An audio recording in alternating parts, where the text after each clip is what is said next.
Ashley Anderson here with the incomparable John Dooley race caller at the fairgrounds. We're at Sante Fe, a popular spot for John Dooley and other horse people in the industry, and I wanted to catch up with you ahead of Risen Star.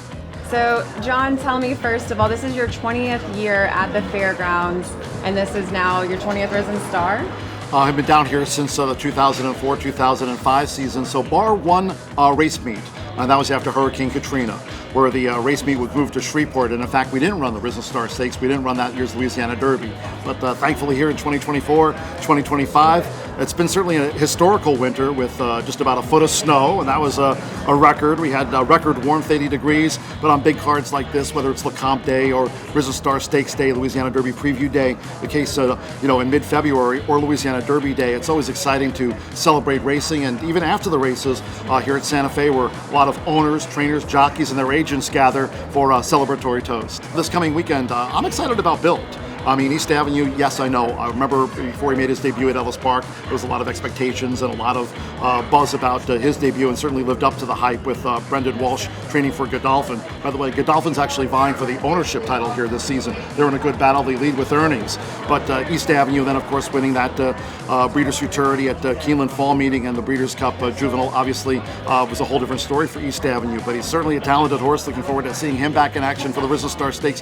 But Built, he won the Gun Runner.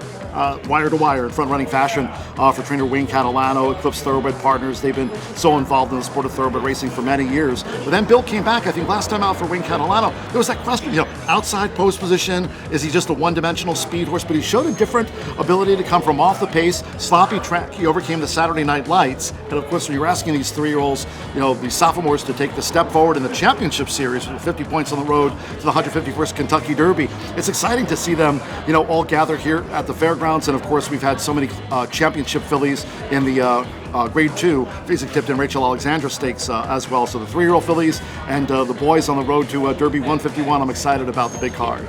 Good cheer for Brad Cox, who's won the Rachel a couple times now.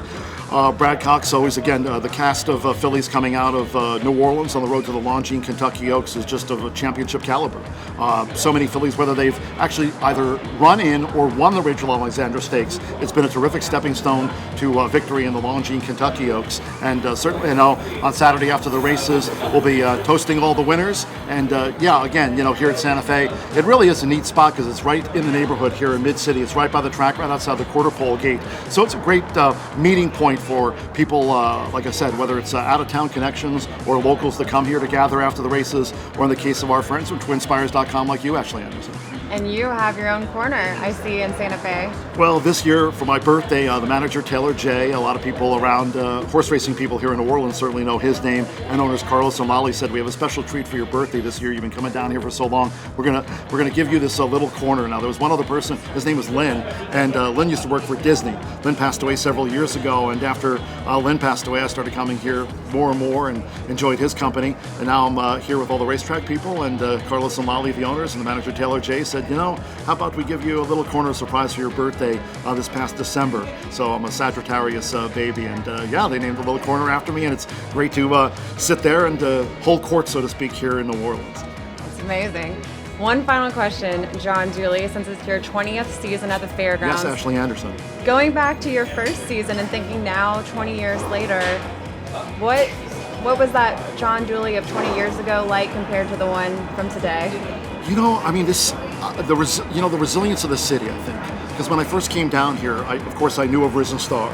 The talented son of Secretariat, trained by Louis Roussel III, Ronnie Lamarck. He's a local legend here in town. But, just the pure history, how the people down here, they love the city, they love this track.